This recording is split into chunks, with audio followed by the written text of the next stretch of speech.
What if you found out that you weren't supposed to be here? Wonder with us.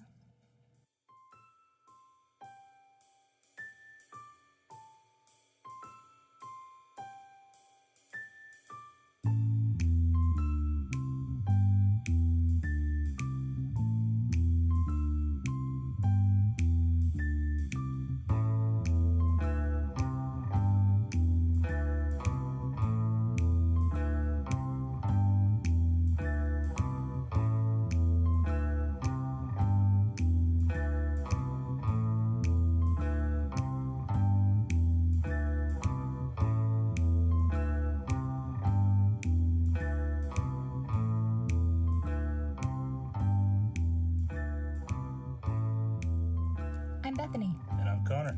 And this is Wonder with Us. It's a podcast. We're talking about the Twilight Zone.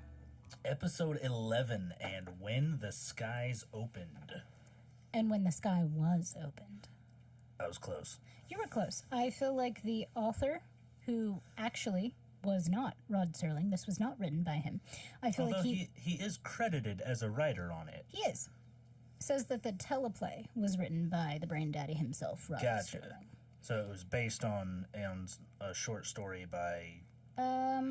Richard Matheson. That's the one. I don't know who that is.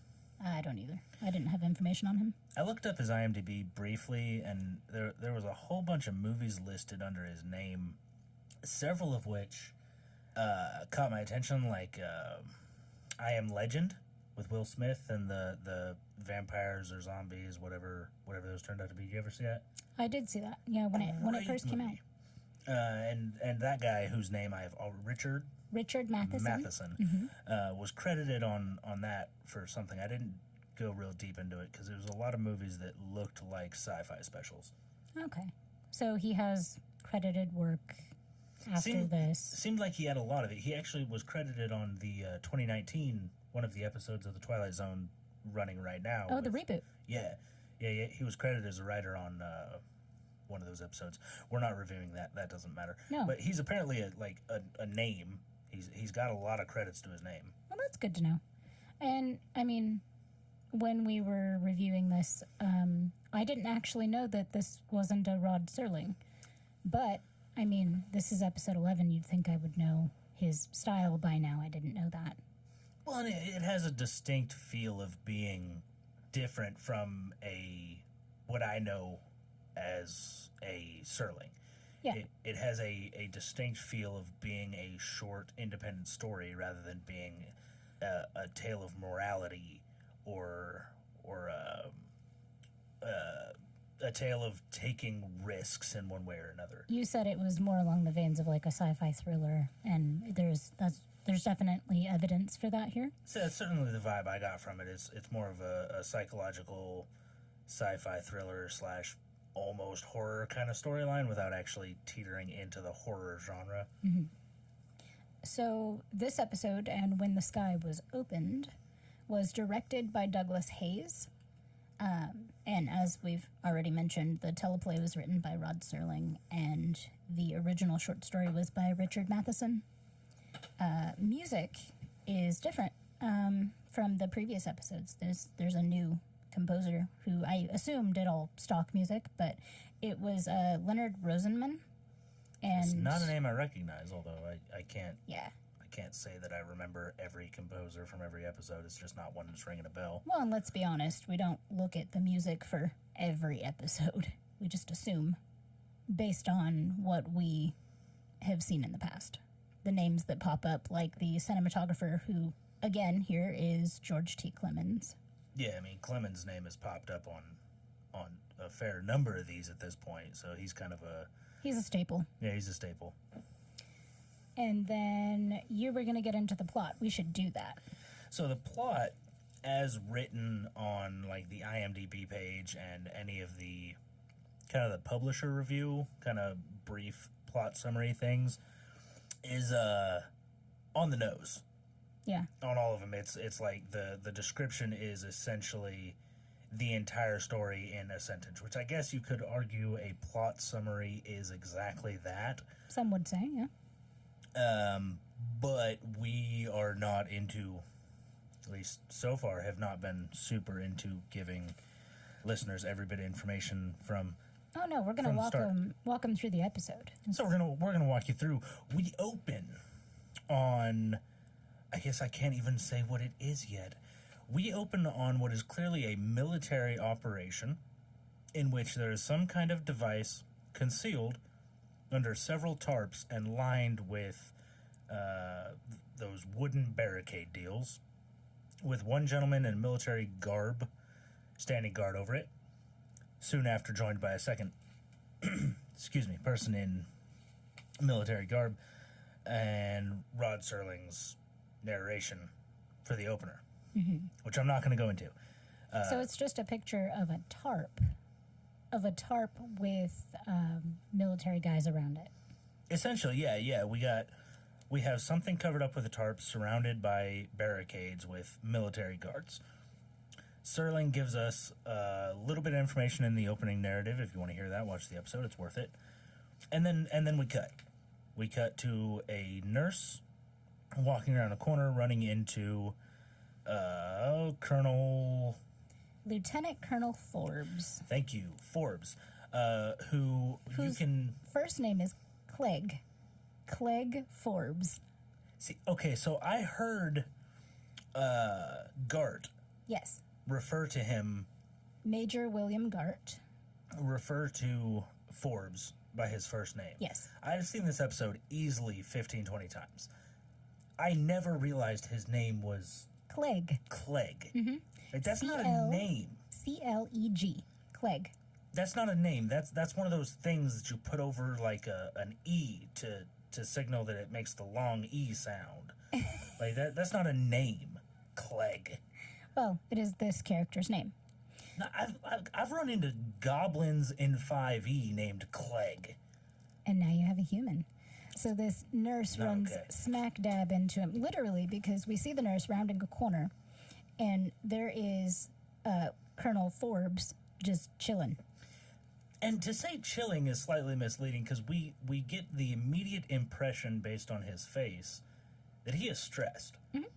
Body language would indicate that. He is sweating. He looks like he is pulled into himself. He comes into the scene already acting at 100%. Mm-hmm. This isn't a look at me. My name is what is his name? Clegg Forbes. No. The actor who plays Forbes. Rod Taylor. Another fucking Rod. He doesn't come in like, I'm Rod. You know I'm Rod Taylor. This is my face. He doesn't have that Brad Pitt entrance. No, but he has the Brad Pitt face. Not even close. not even on the same planet as Brad Pitt. But we're not here to talk about how gorgeous Brad Pitt is. He just comes in full bore, in character, ready to go, no messing around, and I appreciate that. Mm-hmm. So as we come across him, the nurse damn near runs into him, welcomes him essentially, like, oh, hi, Lieutenant Colonel Forbes, or whatever the case may be. And he immediately asks to see Gart. Mm-hmm. Major William Gart. Who, at this point, we don't know who that is.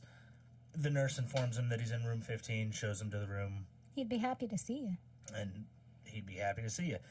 And indeed he is.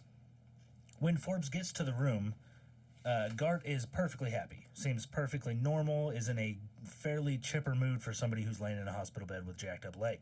Yeah. And as Forbes sees this, he seems to get more stressed. Yeah. It's like, why are you so okay right now? Because I'm clearly not. He's clearly not. And eventually Gart seems to notice that there's something wrong. He asks Forbes about it. Forbes tells him that something happened, closes the door, and begins panicking.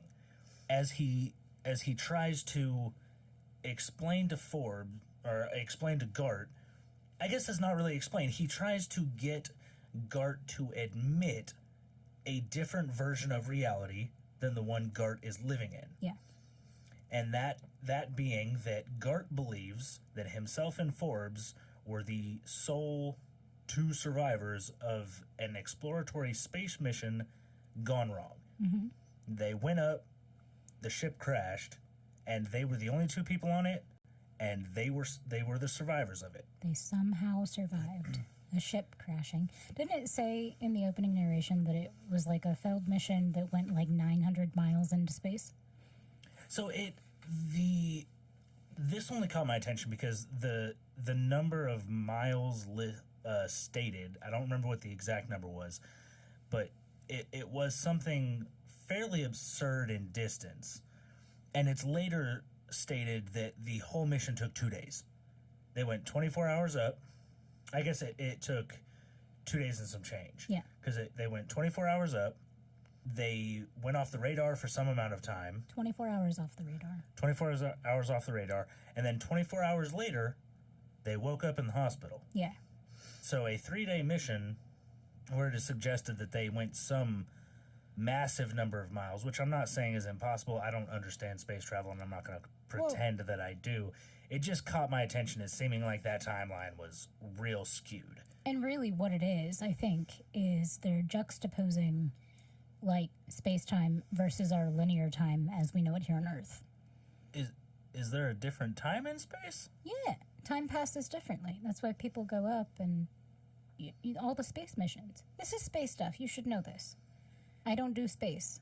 I don't like space. Space terrifies me. But I do know this, that when astronauts go up into space, they experience time differently. I'm sure they experience time differently. They're bored as fuck. Yeah. Hey, I experience time differently when work's slow.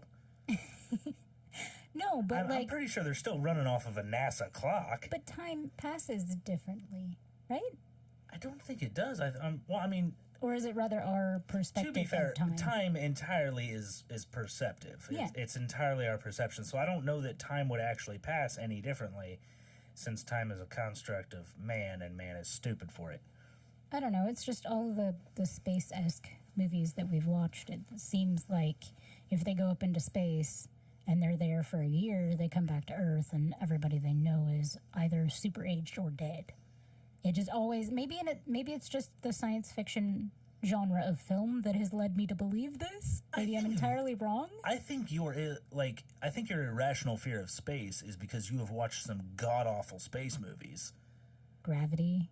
Gravity is a great movie. It's a great movie. It is a terrifying movie. I will not deny that. That is the basis of my fear. Although, to be fair, I think time passes pretty normally in Gravity.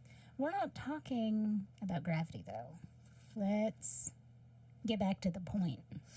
The point is, Gart remembers being one of two people on the space shuttle that went up, that went off the radar, that came back, crashed, and wound up in a hospital. Okay. Forbes, during this, is trying to explain to him that there was also Colonel Ed Harrington on that voyage. That there were 3 of them that went up, 3 of them that came back, 3 of them that went into that hospital, and that Harrington and Forbes both left the previous morning. They were discharged together, leaving Gart, who was still there because he jacked up his leg. However, I never noticed that his leg was messed up. I mean, I believe that it was. He mentions that he had a bum leg. Okay. And he's limping a little bit after he runs. I wasn't disputing it. It was just not something I recognized. But Gart, however, his initial reply is, "I don't know a Harrington," and then suggests that Forbes might need to be looked at. Mm-hmm. Forbes reacts very badly to this. Yeah. And by badly, I mean he acts semi-aggressively initially and then kind of backpedals when he notices how he's reacting. Mm-hmm. And then we have our first flashback. Which fills in a lot of the gaps. It fills in all of the gaps, realistically, as the flashback starts with Forbes and Gart and Harrington. Mm-hmm. Now, keep in mind that this flashback is portrayed as a depiction of what Forbes remembers. So it's not depicted as fact. It's depicted as his memory being explained to Gart, in which all 3 of them are fairly happy. They're in a good mood. They're talking, they're joking, and having a good time. Forbes and Harrington leave and go to a local bar, because I assume that's what you do. When you're discharged from the hospital, sure. Yeah, after a space mission that should have killed you. We'll get to that later. So Forbes and Harrington walk into this bar. The bartender immediately recognizes them as two of the astronauts who flew on the space mission, makes a joke about not minding that they wrecked the ship. Well, and that their money's no good there, that the drinks are on the house. Oh, the drinks are on the house. I was just... The joke about, I don't even mind that you wrecked the ship and I'm a taxpayer. That joke hit me right in the like... Right in the feels? Right in the feels, because it's not the kind of humor you run into nowadays. Yeah. Like, you don't come across people who make jokes to government officials about how they spend the money. Like that, I don't know. It made me happy, the idea of it. I don't know if it was actually a thing back then or if that was just a depiction on TV, but whatever the case may be, I hope it was a thing. So the first human interaction we see from any of these guys outside of each other is Forbes immediately starts hitting on a girl at the bar, a woman at the bar. Yes. Lady at the bar. Who was not credited, by the way. She wasn't credited, and it was for the best, because she's a bad actress. She's bad at what she does. You don't want that kind of thing tagged with your name. In real life, I did a little research on each of these people, but specifically the girl at the bar, whose name I didn't actually write down. She looks like the Twilight Zone wasn't the only person not crediting this lady. Yeah, but she was born in Brooklyn and wanted to become an actress and ended up being a showgirl in Vegas for a while. But it's an audio medium, so I need to point out that I just slow turned my head to look at you. Not that that's going to mean much, but I feel like you got the point. I got it. And it's mostly because of the way that woman at bar is portrayed in this scene. Like a retired showgirl. In both appearance and dress. Okay, so I'm gonna sideline here for a second, and we'll get back on topic. But we need to do some research and find out when bras became rounded. Yeah. Like, I want to know the date. I want to know the person that invented the cup. Cup. She is wearing the very typical 50s style cone bra that Marilyn Monroe made popular or famous. Right. It's not just the bra, though, because we can't see her bra. Right. What we can see is the shape of the bra in the shirt that is completely deforming the shirt and making her look like a Sims character. I have no frame of reference for that. It's making her look like a bad 8-bit video game character, where they couldn't do rounded shapes yet, so they just did the best they could with straight lines.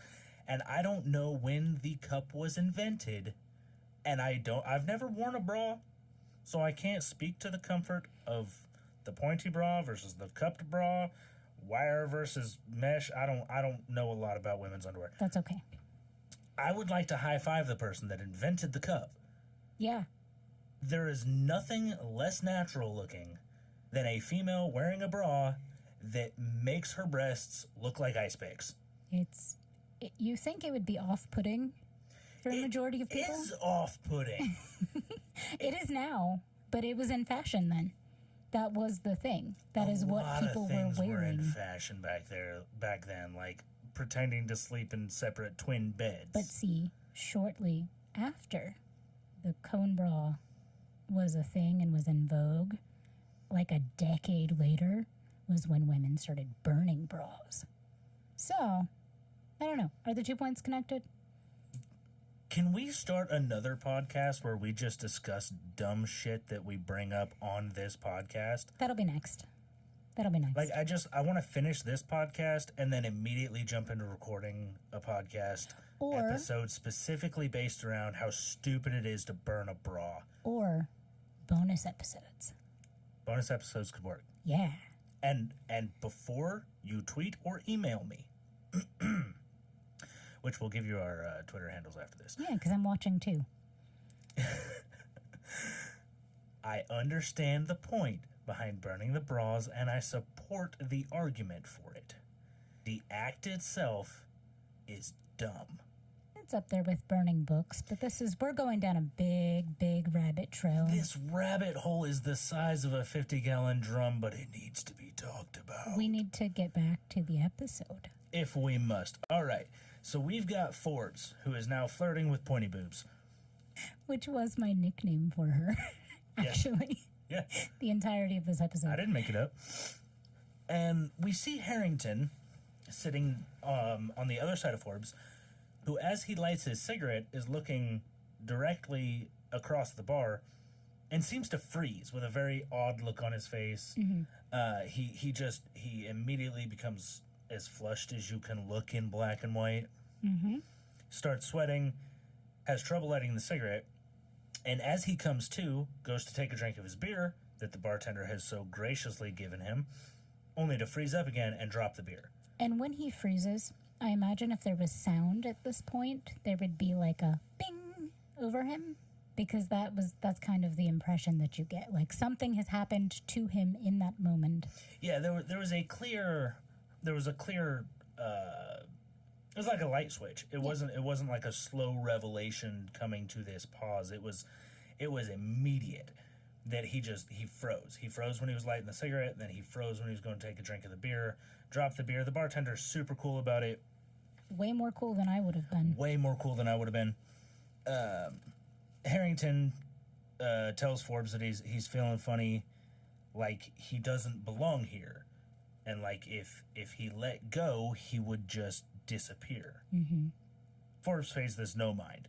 Yeah. No mind at all. Like you might if somebody said that to you in a bar. Sure. Like I don't know that I would be able to take that seriously. And given the circumstances that have just come out of, he's thinking, okay, he's just trying to cope. Like he's not coping very well, and this is a problem.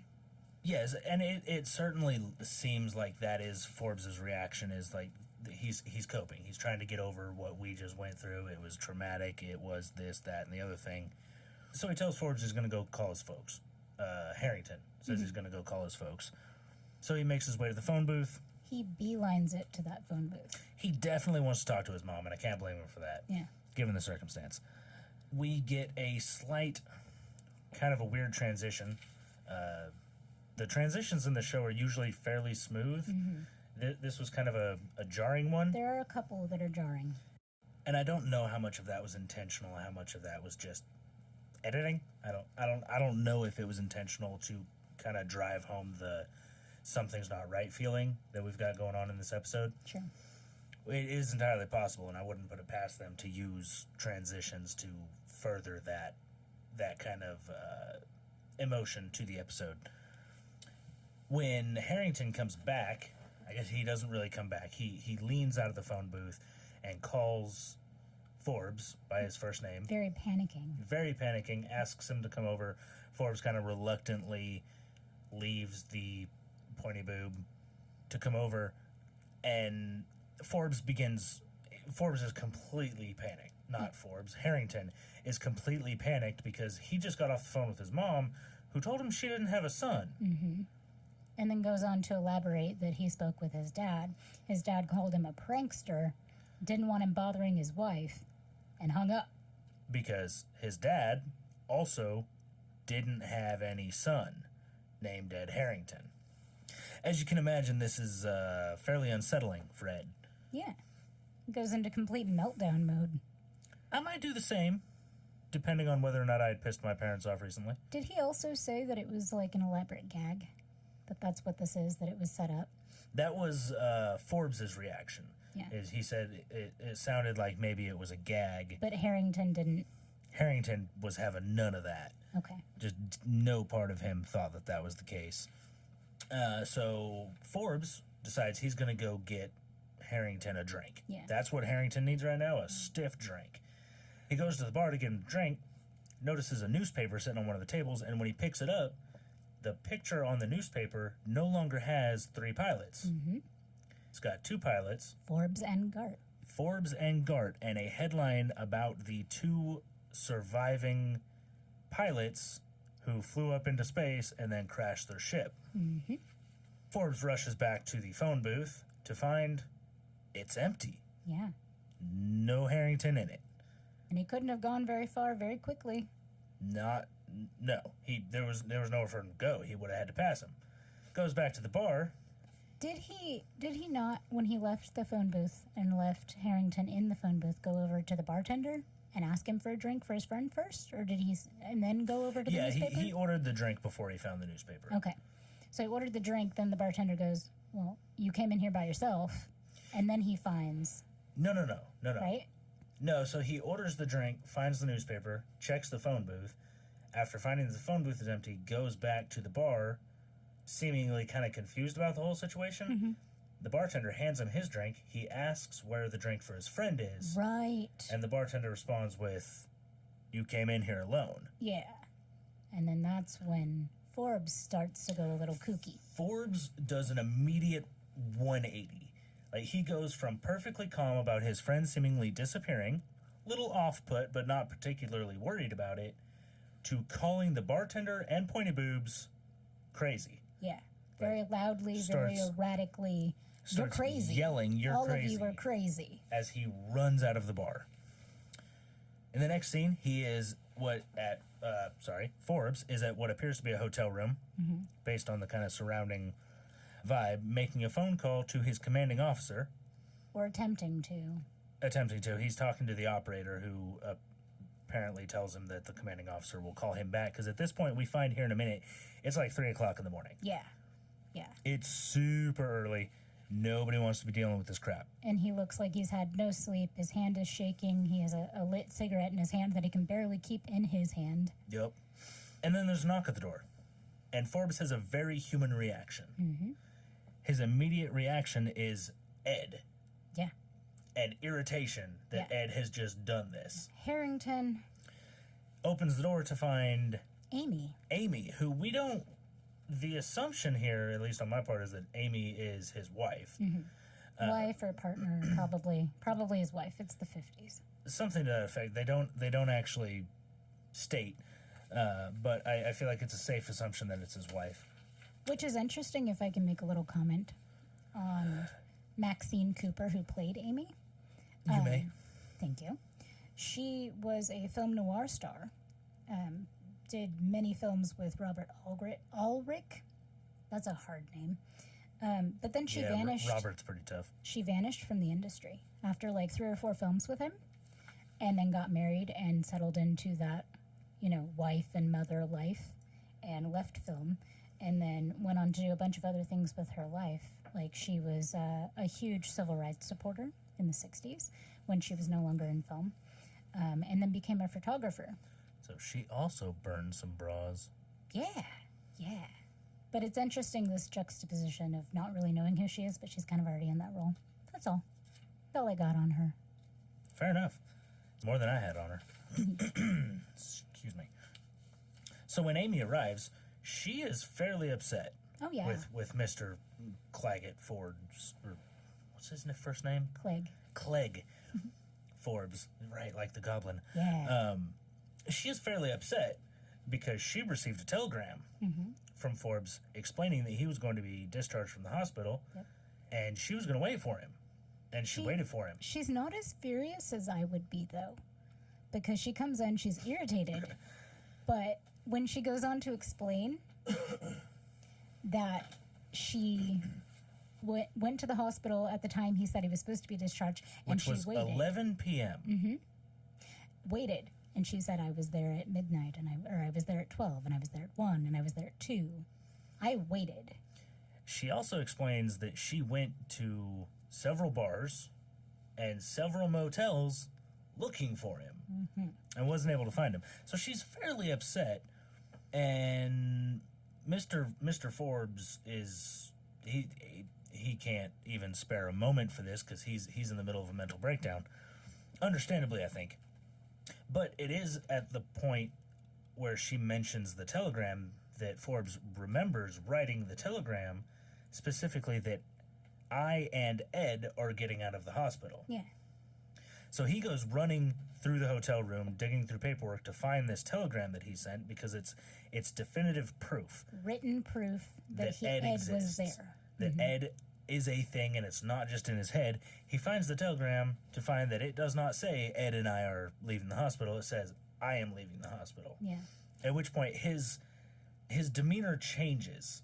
It goes from panic, where he's been for a little while, to blatant fear. Like, it is just, there is I don't know the actor who played Forbes. Is Rod Taylor. Rod Taylor. I don't know anything about this guy. I do. Perfect. I'm going to ask you here in a second. Okay. What I know about him is from The Twilight Zone. And what I know from that is that this dude is a solid actor. Like, he has got facial expressions on lock. One of the early method actors. Now, with that said, he has some key elements of early method actors in that the changes are, the expressions change quickly, they change dramatically, and sometimes they change soap opera-esque. Yeah. Sometimes there's just he's pushing that cart to the edge of the cliff, and sometimes those wheels just tip over. Mm-hmm. It only happens like twice in this episode where he does a dramatic emotional change on a dime, and it tips just far enough that all right, Days of Our Lives. You get that good like 50s era melodramatic, the reason I am now in love with this series effect. Yes, very much so. It's the kind of effect that you might find in a film noir, where somebody may reveal a giant, big, enormous piece of information, and the camera quickly cuts to the person they're talking to, and all you see is that face dropped with the sweat running down it. Overreaction. The hands on the cheek like Kevin McAllister. Just that brutal overreaction that you occasionally get with things like that. Yeah. I hate that. I hate it with a fiery passion that consumes my soul. But he has control over it, for the most part. He has an immense amount of control over his emotional changes, at least where his face is concerned. Mm-hmm. His body language is a little rough around the edges, although I'm an armchair acting coach that has no acting experience, with the exception of some real garbage stage work. So maybe my opinion doesn't mean anything. See, and for all the reasons you hate it, I love it. I love it. I love it for the humor. Just that moment of you recognize what's going on in the scene. You know how a normal human is supposed to react, and watching the overreactions, it just brings me so much joy. I love it so much. How are you not obsessed with Days of Our Lives and every other garbage soap opera? Because soap operas, this is different. Right, but what you're describing isn't different. No. Like, if you want overreaction, we can go to the Mexican shop down the street and we can watch Telemundo. Because that TV shows nothing but I can't understand a word of what is happening on that television show. But I can tell you with 100% certainty, the short one with the real big eyes, she's in love with the tall, dark guy. And the tall, dark guy is dating her sister. All of that aside. All from their face. The reason that I love it is because of the black and white era of film. Because they didn't have Technicolor to go off of. They couldn't do color changes. So a lot of the pressure was on the guy doing the lighting, right? To cause scene transitions. We're going to get to a beautiful lighting change here in a minute. Yeah. And a lot of that pressure was on the actors to convey the emotion.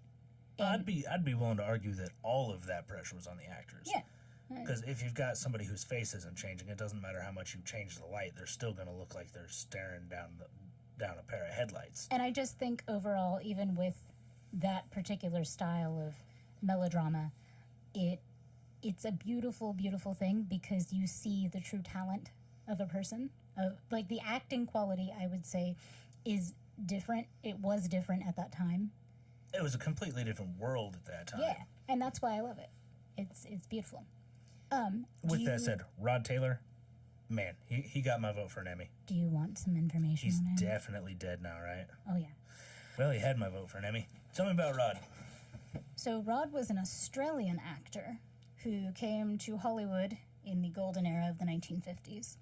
And he was best known for The Time Machine.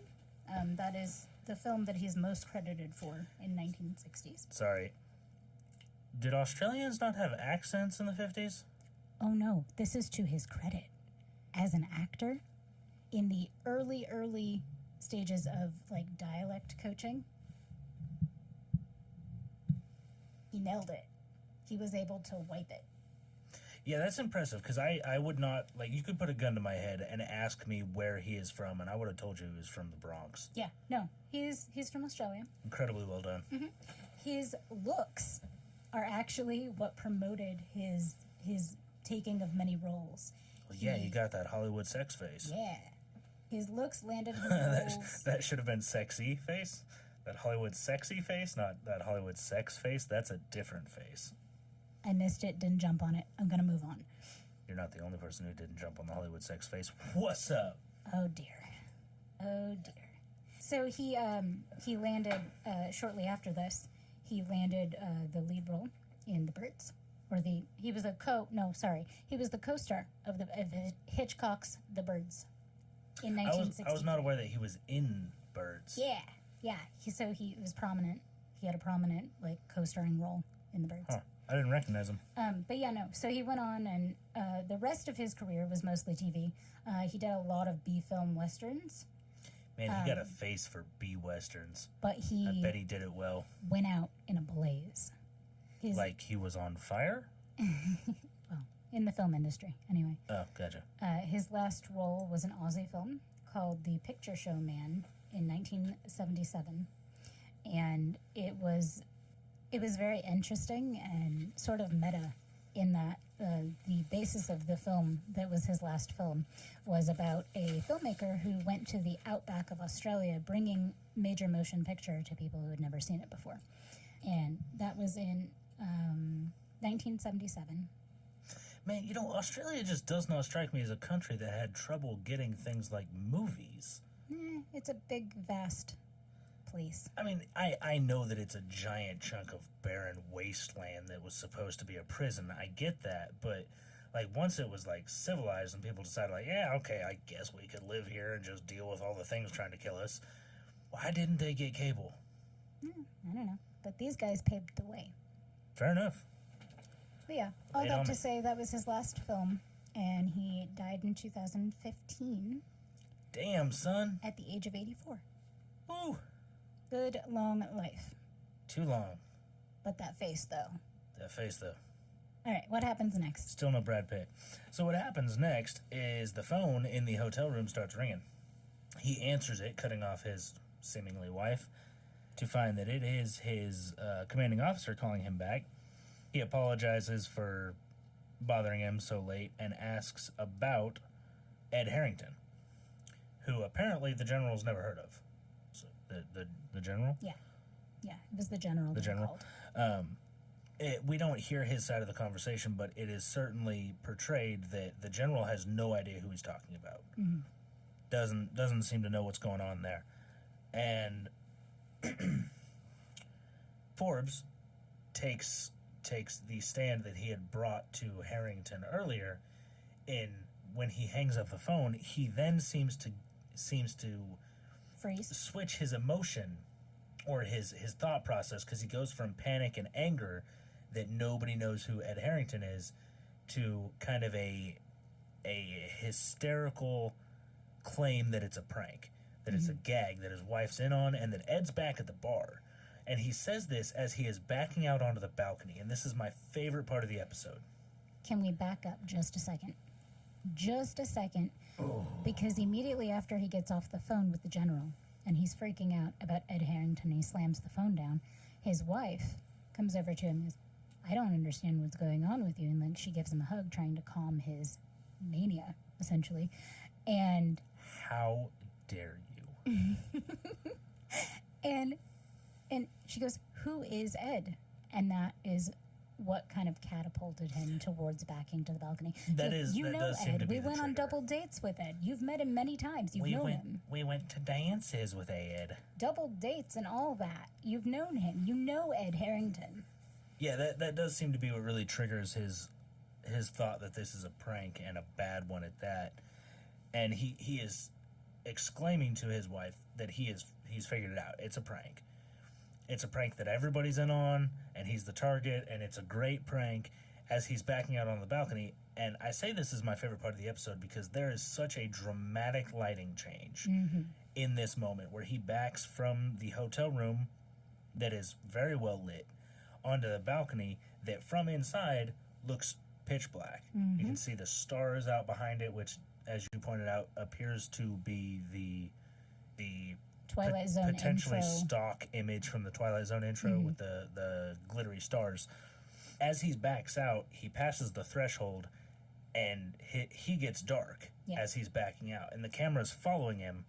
So he backs through the threshold, out of the light from the hotel room, and then you can almost see the light that somebody is controlling above the set come on. Yeah. As you can see that warm up glow of those old lights when you'd fire them up and they'd start glowing from almost nothing as that like filament heated that up slow and started. burn.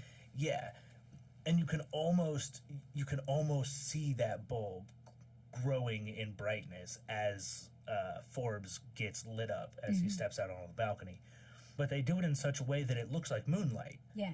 It looks like he has just stepped out into the moonlight, and for whatever reason, I guess you're probably supposed to ignore the fact that the light is kind of growing in intensity. Oh, sure.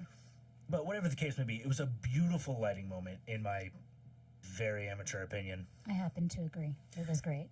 It was just aesthetically exceptionally pleasing. And He goes, he's still at the bar. he's still at the bar. And this next moment was the most surprising and disappointing moment of this episode the first time I watched it. Okay. Because what we see is him out on a balcony. Yeah. There are plants on just... They look like they're on the balcony railing. Yeah. And the one window that's visible in the shot, you can't tell the distance or the height. You don't know how far they there's are. no perspective to give you that. My assumption the first time I watched it was that they were on a several-story hotel. Yeah. And he's backed out on his balcony, and he's kind of looking frantic as he's coming to the obvious stretched conclusion that this is a prank. He turns and vaults over the wall. Yeah. And the first time I watched this episode, I immediately went into panic. Like, how long have I been watching this episode? How many commercial breaks have they had? Are they really going to end it with this dude jumping off a balcony and killing himself? Yeah. What the hell, Rod? I did not expect him to vault off the balcony. That I was also didn't amazing. expect him to land on his feet just behind the wall and still be standing 6 foot tall. Like, it caught me off guard in such a comedic way. Yeah. I don't know why I found it so funny. I think just because I was expecting him to plummet to his death. That's exactly what I'm talking about when I'm saying the overreaction with the facial expressions. That is what I mean. You expected something different, and the reaction was so dramatic. You're like, yes, and you found it humorous. That's the same humor that I find in the acting itself. But yeah, no, I didn't expect to still see his head. I expected to hear screaming off in the distance. Yeah, and so there was oh God, what episode was it? We haven't got to that episode yet. Which one? There is an episode later on where somebody... spoilers. There's an episode later on where somebody falls out of a balcony. They're not paying attention as they're backing up, and they fall over the balcony Was railing. this not the same one where the guy made the deal with the devil? His wife fell? No. This is later on. So there's another falling There scene. is another falling scene Okay. where he's backing up and he's not paying attention to where he's at, and he hits this just above knee height railing on his balcony, and tumbles over it. And there's this beautifully terrible moment where he falls. The camera is lined up in such a way that were he to fall and all of his body parts come off screen, he's just gone. He just fell. The problem is when he took his little tumble over this rail, he landed on pads, which you can tell because the corner of one of the pads pops into screen. Oh, okay. And then his left leg stays in screen for just a hair too long. Like, he falls, corner of a fall pad, and then his left leg is just still there. Is there yelling in the background when this happens? There is. Oh, I'm so looking forward to this. There is that blatant, almost Wilhelm scream Okay.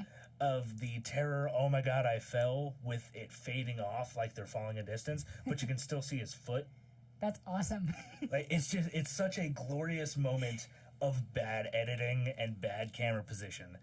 This is the shit that I look for in these episodes. It is so great, and I wanted to address this, and I'll make this quick so we can get back to the episode. But we tend to start off these episodes of our podcast fairly harsh on the episodes. Yeah.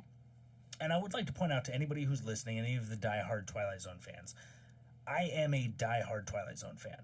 I love the show. I love every episode. Even the ones I don't like, I still appreciate because they are a part of this universe, this beautiful, terrible universe. With that said, anybody who watches The Twilight Zone and cannot, at very least, admit that sometimes they done fucked up. They did bad. Because they didn't have all the fancy editing that we have these days.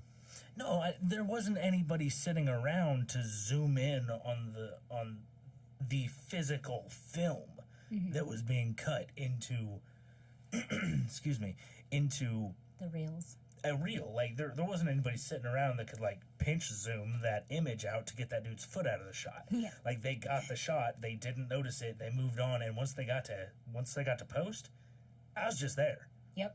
That is what it is. Yep. Like you got that on film, that exists, and that's one of the beautiful things about these older shows and older movies.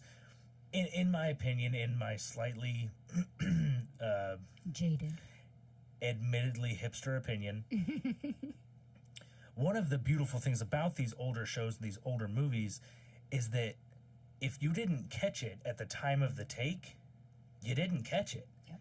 There wasn't a whole, like, without cutting out sections of actual scene, there wasn't anything you could do about it.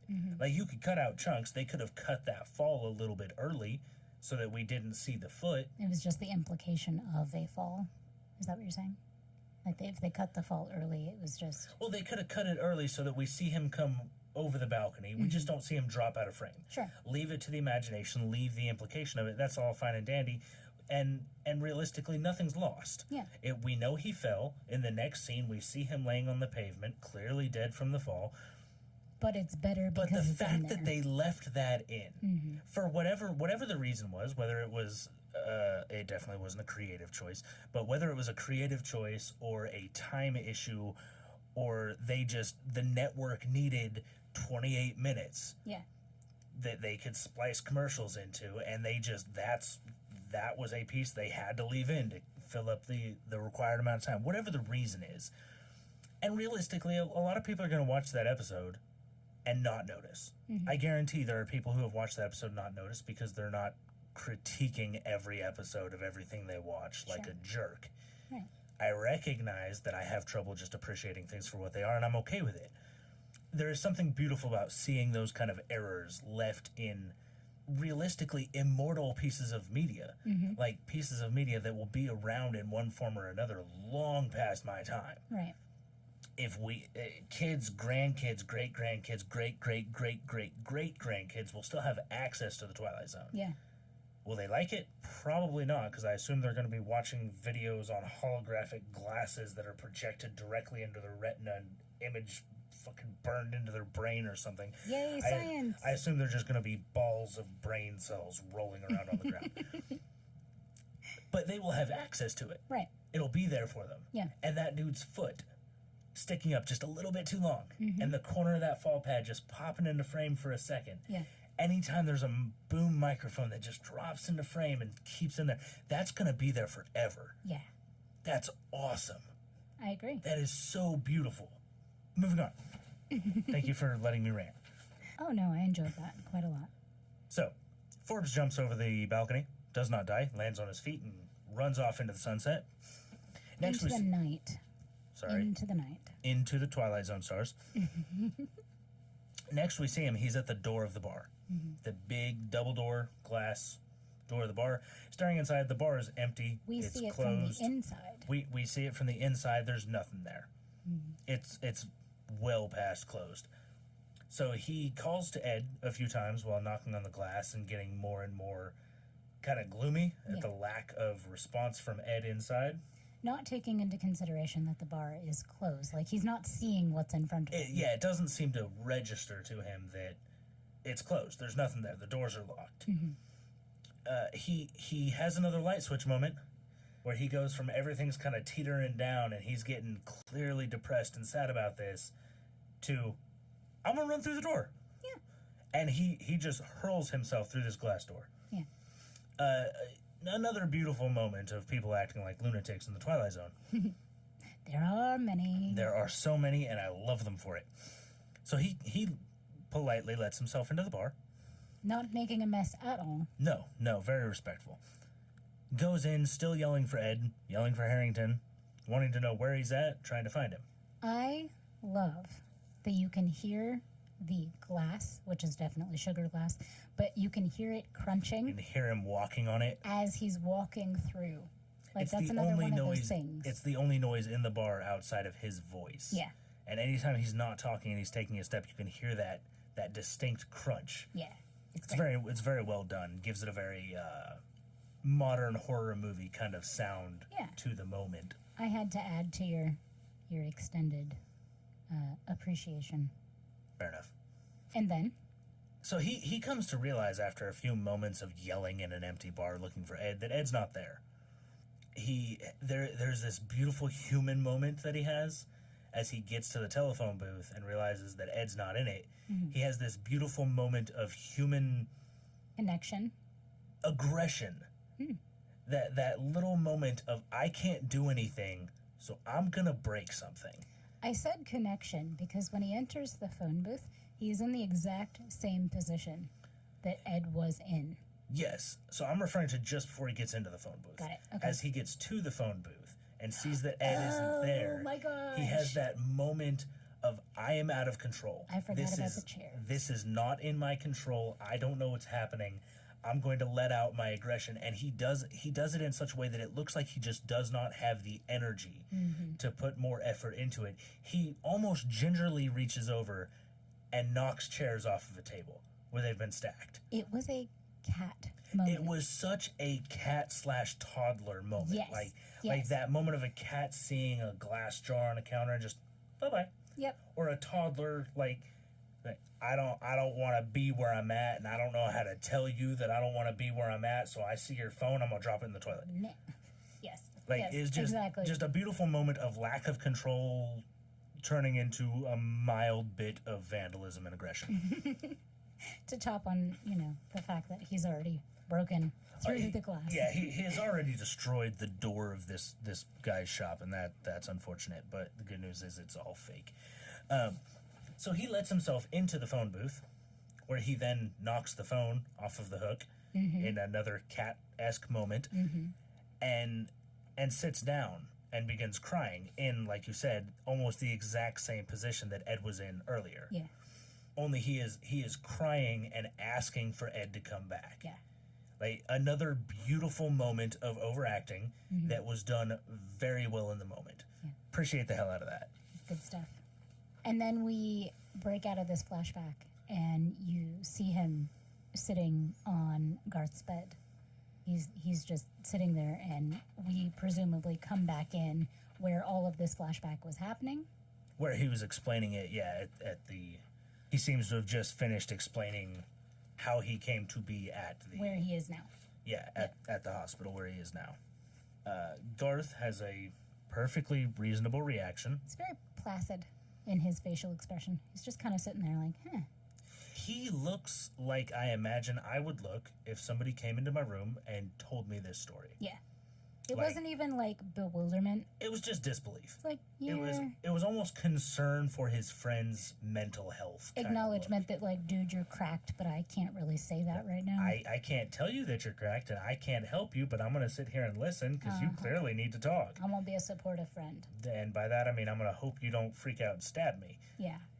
So after we come in on this scene, Ed has another sort of light switch moment, right? Where he steps back from the bed and he's looking off screen. Forbes. Yes, sorry, Forbes. Yeah. He does have another kind of light switch moment where he seems to. So Gart suggests that maybe this is a hallucination or an illusion. Maybe there is a reasonable explanation for why you think this. As he reconfirms that, I don't know Ed Harrington. Like, dude, buddy, I'm sorry you're going through this. I don't know who you're talking about. Yeah. Terrible timing. My apologies.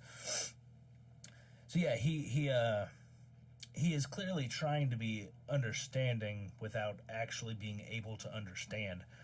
And Forbes has another light switch moment where he seems to come to some realization in which he informs Gart that no, right, this isn't an illusion. He's been yanked out of here, taken away, are the words that he uses. And his face seems to fall into what is almost acceptance of the situation, and an acceptance that this is happening. Something has happened, and it's not in my control. His facial expression in that moment reminded me of the stories you hear when a person is on their deathbed and they're seeing that warm light at the end of the tunnel. Yeah, it looked almost like euphoria. Yeah. Like just a brief moment of it. Of acceptance, okay, this is where this is going. This is what's happening. This is where we're at. I don't have any say in it, so why fight it? Let it happen. And then there's a nevermind moment when he's looking in the mirror, and he says something to the effect of, "I'm not supposed to be here." Right. And he's still very accepting at this point. He's very calm, very euphoric, for lack of a better term. As he's looking in the mirror, he glances down to his hands, and that light switch gets flicked back off. Yeah. And he is, nope, I don't want nothing to do with this. No, I don't want this, I don't want this, I don't want this. And he books it from the room. Yep. Right out the door. Right out the door. Gart, clearly being concerned for his friend's safety, hops out of bed, hobbles his ass to the door, and starts yelling to the nurse that they need to catch him. Mm-hmm. And she ushers him back into bed. If the doctor only knew you were out of bed, she helps him get back into bed and is trying to calm him down. Like, you need to go get Forbes. You need to go get him. To which she responds, who? Yep. And then it dawns on Gart that, oh no, maybe he was telling the truth. Maybe he's not insane. Because it's at that moment, she says who, and his response is, Colonel Forbes. He was in that bed, and points over to where the second bed was. Right. And the second bed's not there. It's empty. His bed is the only bed in that room now. And then going back to that overreaction, this beautiful moment where he just kind of melts into the door with his back to the door and his hands to his face. Oh, that's after he picks up the newspaper. Is it? Yeah, because he's in the bed. He points, sees that the bed is gone. The nurse leaves to get the doctor. Oh, then he grabs the newspaper. He picks up the newspaper to see that no longer are there the two surviving pilots from the spaceship accident. The sole survivor of the one-man mission into space. At which point he does have an absolutely fake Emmy award-winning reaction. It was the Kevin McAllister, both hands on the sides of the face. Yeah, it was the absolute Kevin McAllister, long before that was a thing. Yeah, what's his name? Macaulay Culkin. Yeah, he wasn't ever born thought yet. to smack himself with some aftershave. Yep, it's great. And then we have probably despite the fact that we all know at this point in the episode what's going on, we have another really kind of jarring moment where the nurse who has just gone to get the doctor is walking back with the doctor very calmly, and the doctor asks, "How's this ward looking?" And the nurse responds with, "Room 15's open. It can take 3 patients. Yeah. It's empty." Yep. They go to take a look at it. She gets to the door, and that's the only the second visual we have of the outside of that door, and we see that it is obviously the same door that Forbes went to in the beginning of the episode. Did the camera stay on the door as long? Like, because in the beginning, the camera was aimed at the door for a number of seconds, so you could really soak in that it was room 15. So the second time it didn't really linger on the door as much. We got a shot of the door while it was closed, almost mimicking that first shot before the nurse opened the door to let the doctor in. It was enough. It was enough on that door that you really get that initial impression that you got at the beginning from seeing the 15 on the door.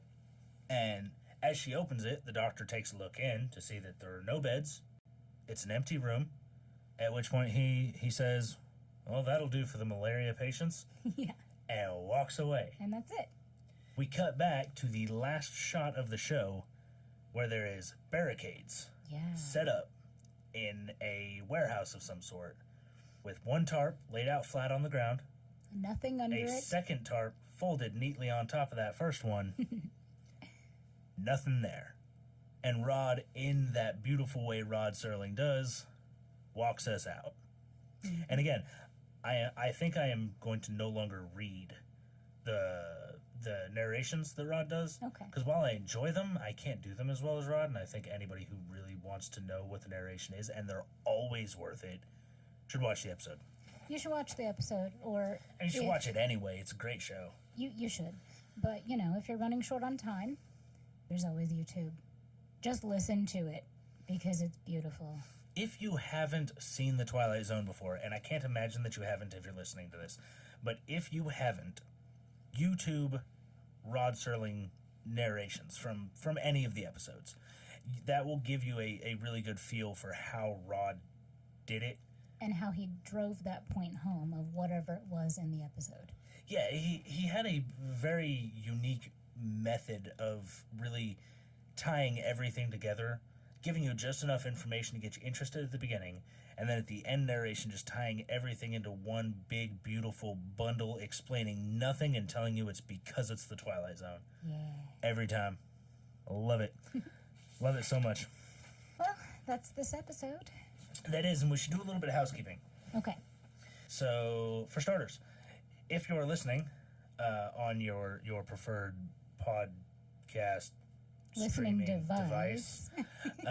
device program, whatever the case may be, if you could pop over to iTunes and give us a rating and a review, that'd be super helpful. Yeah. Aces and a half. We like hearing that that we're not just doing this just to do it. It'd be really nice to know that it's not just our parents listening. Yeah. That'd be super cool. That'd be cool. Leave us a review. Let us know. Because, I mean, we would still do this even if nobody listened. We're not going to stop doing it. I enjoy it too much. It's great. If you get bored, I'm going to keep doing it, and I'm just going to be in here talking to the computer screen like a lunatic. Sure. You can do a double-sided conversation? That's a lot of No, note-taking. I'll just talk to myself. Okay. Like I do anyway. So yeah, if you could hop on iTunes, give us a rating and a review, that'll help get us out to other listeners, which is fairly important for when podcasts are getting off the ground. It's super. iTunes is really the only place out there that's really boosting podcasts. It'll help us out. And also, I did have a couple people ask me about where they can leave comments if they wanted to comment on our episodes. I recommended email. What is our email? So our email is wwucast@gmail.com. As of right now, you can send us a message or an email there, and we'll get it. You can leave, obviously, a comment on iTunes, or you can go to anchor.com. Anchor.fm. Anchor.fm. To search Wander With Us. That'll bring up the page, and you can leave a comment there. Or they also have a voice message option, which is interesting. Which I think is designed for, like, your listeners, like, putting voicemails into your podcast. Yeah. And I can't imagine that being useful for us. But, hey, if you want to leave us a voicemail, do it. That's an option. But, yeah, as far as, like, quick commenting goes, iTunes, obviously, is probably the quickest way. iTunes is going to be the quickest and easiest way to do it if you got an iTunes account. That we would see it, yeah. But, yeah, you can send us a message at wwucast for Wander With Us. That's wwucast@gmail.com. That'll get to us. iTunes will get to us. We're going to be starting the YouTube page so that we can start uploading these episodes with some kind of visual art of some sort. So if that's an easier way for you to get to it, you can get to it that way. And obviously, once we do that, comments are easy as pie. Subscribe. There, it's YouTube. You can comment all day, and we'll be the only ones who know for now. So tell a friend. You can reach me on Twitter at Konrdare. It's KONRDARE. Do you have a Twitter set up yet? I do. You do? What's your handle? My handle is It's Bethany. It's all lowercase. It's Bethany. I like that. Or you can get us at the the podcast Twitter, which is something. We are working on that still. I'm pretty sure I set it up. I just don't remember what it is. I'll double check, and we'll get you the show's handle next week. But for now, you can get me at Konr Dare. You can get Bethany at It's Bethany. And again, leave us a review, comment, please and thank you. subscribe. Also, thanks for listening. We'll see you next time.